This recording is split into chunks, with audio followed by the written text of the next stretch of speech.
إن الحمد لله نحمده ونستعينه ونستغفره ونستهديه ونتوب إليه ونعوذ بالله من شرور أنفسنا وسيئات أعمالنا من يهده الله فلا مضل له ومن يضلل فلا هادي له أشهد أن لا إله إلا الله وحده لا شريك له وأشهد أن محمدا عبده ورسوله لا نبي بعده صلى الله وسلم عليه وعلى آله وأصحابه ومن اهتدى بهديه واكتفى أثره إلى يوم القيامة. قال الله تعالى في كتابه الكريم: يا أيها الذين آمنوا اتقوا الله حق تقاته ولا تموتن إلا وأنتم مسلمون. وقال: يا أيها الناس اتقوا ربكم الذي خلقكم من نفس واحدة وخلق منها زوجها وبث منهما رجالا كثيرا ونساء واتقوا الله الذي تساءلون به والأرحام إن الله كان عليكم رقيبا. وقال: يا أيها الذين آمنوا اتقوا الله وقولوا قولا سديدا يصلح لكم أعمالكم ويغفر لكم ذنوبكم ومن يطع الله ورسوله فقد فاز فوزا عظيما. أما بعد، فإن أصدق الحديث كتاب الله وخير الهدي هدي نبينا محمد صلى الله عليه وسلم وشر الأمور محدثاتها فإن كل محدثة بدعة وكل بدعة ضلالة وكل ضلالة في النار. Ma'asyiral hadirin sidang Jumu'ah rahimakumullah, tak henti-hentinya khatib mewasiatkan agar kita tingkatkan ketakwaan kita di sisi Allah Rabbul Alamin. Karena dengan ketakwaan kita akan menjadi manusia-manusia terbaik di sisi Allah Ta'ala. Allah Ta'ala berfirman: inna akramakum indallahi atqakum. Sesungguhnya yang paling mulia di antara kalian adalah yang paling bertakwa di sisi Allah. Dan Allah juga berfirman: watazawwadu fa inna khairaz zadit taqwa. Dan berbekallah kalian, maka sesungguhnya sebaik-baik bekal adalah ketakwaan. Ikhwatal iman rahimani wa rahimakumullah, kita hidup di dunia ini tidak lepas dari bayang-bayang syaitan yang selalu menggoda dan mengganggu kita. Di dalam mengganggu umat manusia, menggoda umat manusia, syaitan memiliki dua senjata atau dua jenis senjata utama yang telah banyak memakan korban dari kalangan manusia. Dua senjata utama tersebut adalah fitnah syubuhat dan fitnah syahwat. Dua penyakit ini, ikhwatal iman, jikalau telah menyerang hati seorang mukmin, maka menjadi rusak perilakunya.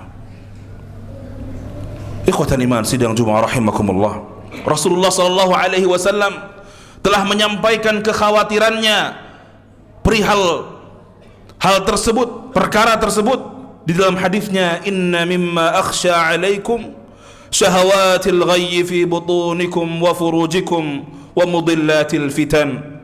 Sesungguhnya di antara yang aku khawatirkan atas kamu adalah syahwat mengikuti nafsu pada perutmu dan pada kemaluanmu, serta fitnah-fitnah yang menyesatkan.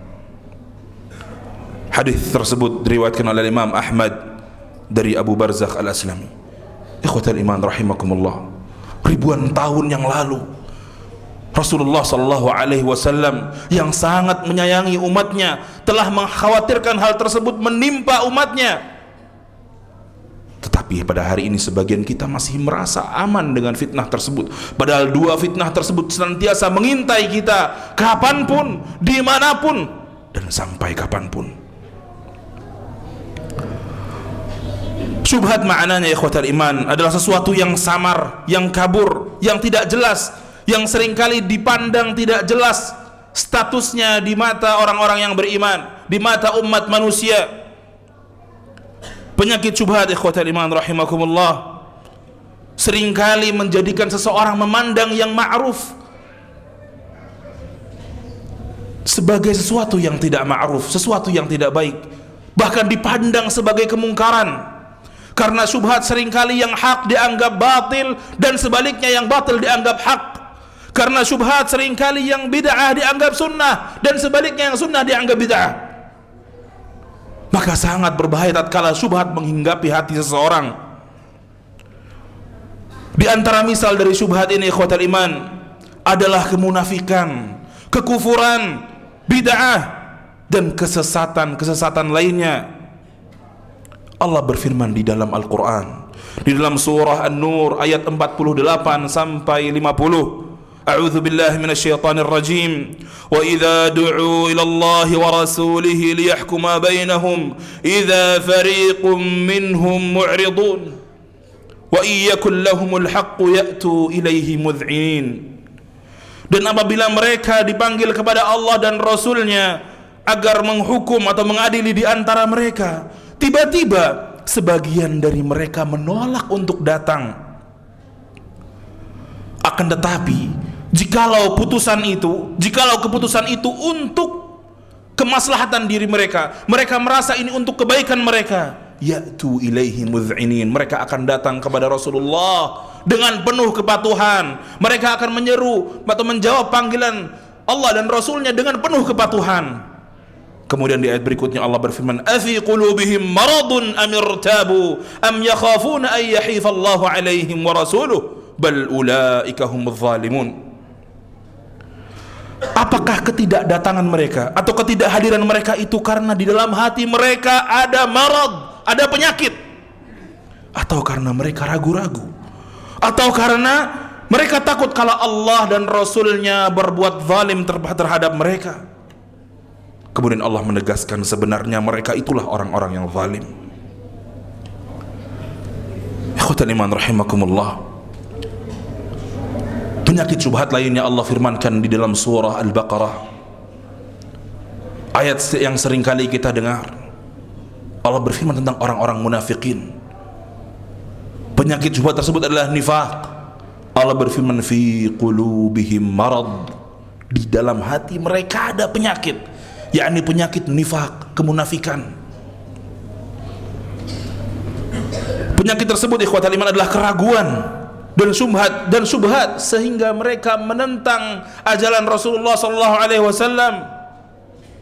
Dan apa hasilnya karena perbuatan mereka? Allah berfirman, fazadahumullahu marada, maka Allah tambahkan di hati mereka penyakit tersebut.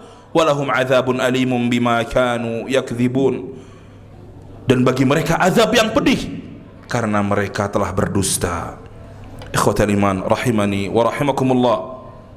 Maka dari ayat ini kita faham bahwasanya syubhat kemunafikan, syubhat nifaq adalah sesuatu yang tidak kalah bahaya dibanding syubhat-syubhat lainnya.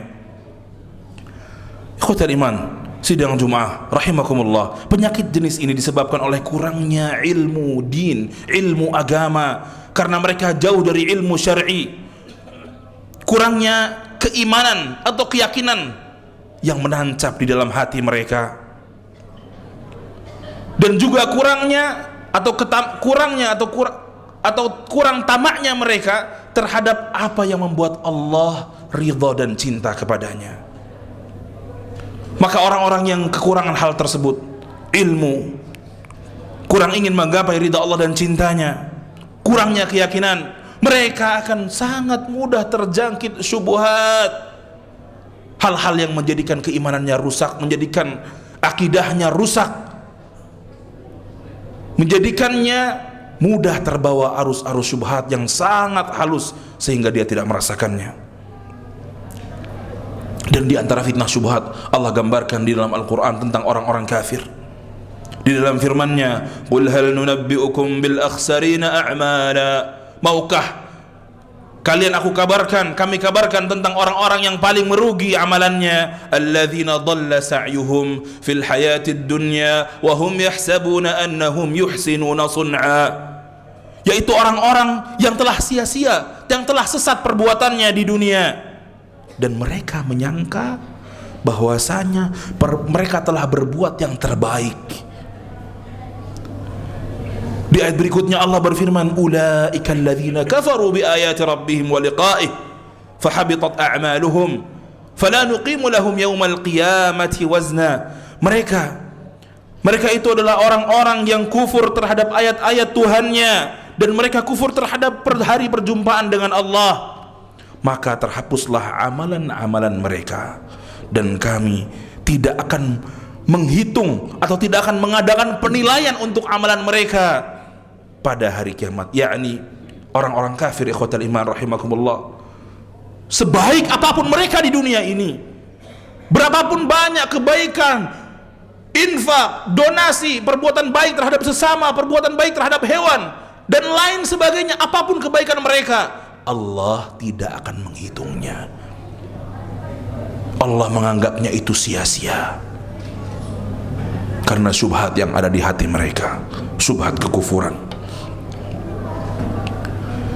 Para ulama salafus salih, mereka telah mentahdzir, mereka telah memperingatkan kepada umat akan bahaya perkara-perkara syubhat, dan tentunya mereka melakukan itu karena Rasulullah sallallahu alaihi wasallam, Nabi kita yang mulia, juga melakukannya, sebagaimana diriwayatkan di dalam usul ahli sunnah oleh al-Imam Al-Lalaka'i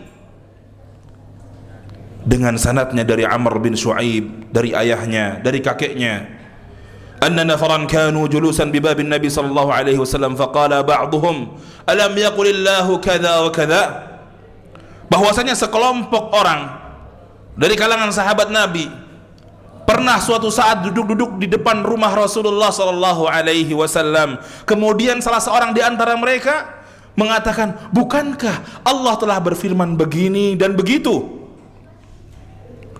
Yakni mereka mempertanyakan tentang ayat-ayat di dalam Al-Quran yang statusnya adalah ayat-ayat mutasyabihat, ayat-ayat yang hukum, ayat-ayat yang maknanya masih tersembunyi, ayat-ayat yang tidak diketahui oleh kebanyakan kaum muslimin maknanya. Mereka mempertanyakan tentang hal itu, ikhwatal iman rahimakumullah. Mereka membandingkan ayat satu dengan ayat yang lain seakan ayat-ayat itu bertentangan. Fasami'ahum Rasulullah sallallahu alaihi wasallam fakharaj faka'annama faqi'un fi wajhi habbar ruman. Kemudian Rasulullah SAW keluar dari rumahnya karena mendengar pernyataan dan perkataan mereka, dan wajah Rasulullah SAW memerah seperti terkena buah delima. Kemudian Rasulullah berkata, bihadza umirtum aw bihadza bu'ithum an tadribul qur'ana ba'dahu bi ba'd. Apakah kalian diperintahkan untuk melakukan ini, kata Rasulullah. Rasulullah segera dengan cepat menegur mereka, bahwasanya menunjukkan bahwasanya perbuatan mereka salah. Apakah kalian diperintahkan untuk ini, menjadikan ayat yang satu, menganggap ayat yang satu bertentangan dengan ayat yang lain? Apakah kalian diutus untuk ini? Innama halakatil umam qablakum fi mithli hadza. Sesungguhnya yang telah membinasakan umat-umat sebelum kalian adalah perkara seperti ini, kata Rasulullah. Fanzurul ladzi umirtum bihi fa'malu bih. Maka fokuslah pada hal-hal yang Allah telah perintahkan pada kalian dan amalkan, kerjakan. Wanzurul ladzi nuhitum anhu fantahu an. Dan fokuslah pada hal-hal yang telah Allah larang, maka tinggalkan. Ikhwatal iman rahimani wa rahimakumullah, sesungguhnya seseorang tatkala fokus pada hal-hal atau perkara-perkara syubhat, mendengarnya, membicarakannya, menjadikan itu hal perbincangan, ini akan sangat berbahaya untuk keimanannya dan perlahan-lahan akan menghancurkan iman dan agamanya. Maka seseorang yang terbaik adalah jangan mendengar perkara-perkara syubhat, menghindari majlis-majlis yang dibahas di dalamnya syubhat, menghindari majlis-majlis yang dimana mereka hanya melemahkan iman kita. Ikhwatal iman rahimani wa rahimakumullah, Ibnu Tawus suatu saat pernah didatangi oleh seorang Mu'tazilah. Kemudian orang Mu'tazilah tersebut berbicara tentang pemikiran sesatnya di hadapan Ibnu Tawus. Kemudian Ibnu Tawus menutup telinganya dan mengatakan juga kepada anaknya yang hadir pada saat itu, "Ay bunai, adkhil isba'aik fi udhunaik washdud." Masukkan juga jari jemarimu di telingamu dan kencangkanlah, jangan sampai engkau mendengar subhat-subhat yang dilontarkan oleh mereka. Qala Ma'mar berkata, yakni annal qalba dha'if. Yang dilakukan oleh Ibnu Tawus tersebut menunjukkan kehati-hatian, karena bahwasanya hati adalah sesuatu yang lemah. Para ulama salafus salih di antara Ibnu Taimiyah rahimahullahu taala memberi perumpamaan bahwasanya hati manusia itu seperti sebuah busa, seperti sebuah spons. Spons itu bisa menyerap segala jenis cairan, segala jenis air bisa diserap. Demikianlah juga hati anak Adam. Dia bisa menyerap kebaikan dengan cepat, dan juga dia bisa menyerap keburukan dengan cepat. Dan ketahuilah bahwasanya spons itu, ikhwatal iman rahimakumullah, tatkala telah menyerap sebuah cairan, kemudian penuh dengan cairan tersebut perlahan-lahan akan tumpah walaupun tanpa diperas.